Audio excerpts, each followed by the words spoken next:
Let's do one last example where we've got a composition of transformation, so more than one transformation at once.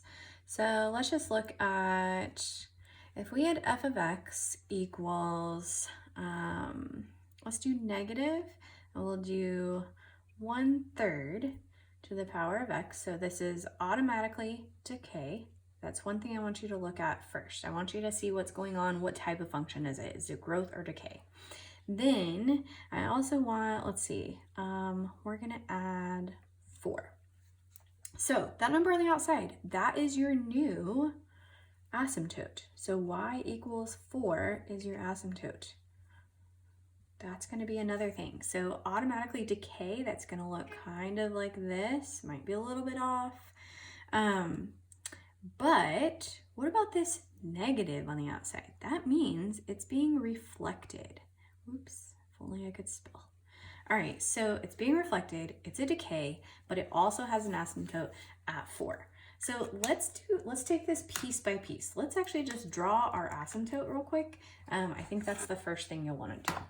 So our asymptote, instead of being the x-axis, is going to be up 4. 1, 2, 3, 4.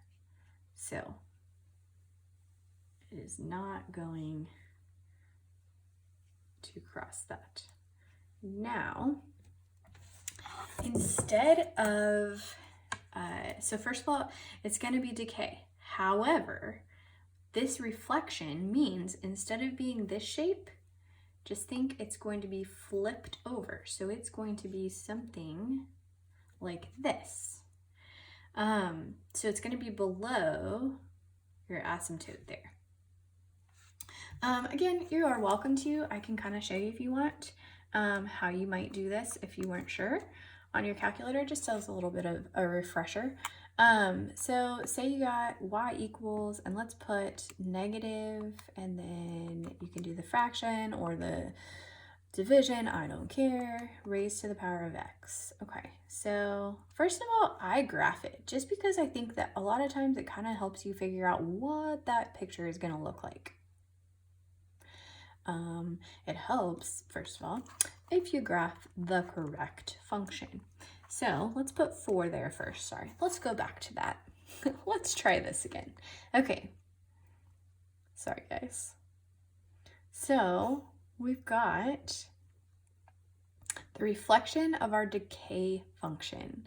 If you can see, it's kind of hard to tell, but if you can see, we've got an asymptote at y equals 4. If you're not sure, go to your table, and you can see, looking at your y values here, they're getting a whole lot closer to 4.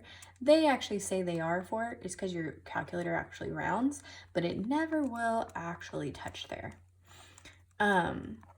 So be careful looking at your calculator. This is just my recommendation, but it will give you a few points that maybe you can plot.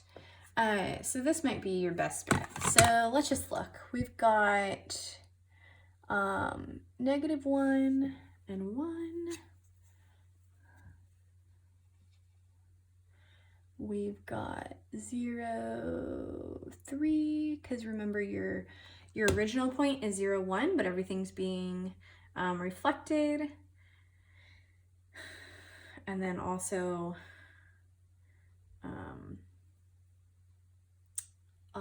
what was it? Oh my goodness. Let's see. It is 0, 3.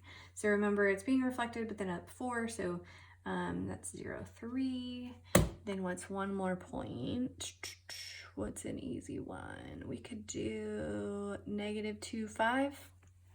So let's go -2. Whoops. Man, I'm just not reading this. -2, -5. 2. Nope. 2, 4, 5. Okay. So again, if you're not quite sure, you're more than welcome to graph some other ones. Here you've got 1 and like 3 2/3 or so. I'm not quite so worried. The easiest points to look at are going to be where it crosses your y-intercept and what your asymptote is, and then the shape of it. You can always use your calculator to also kind of help you. I hope this helps. If you have any other questions, I'll be here during tutoring. Please don't worry about reaching out, and I will give you guys some help. All right, thank you.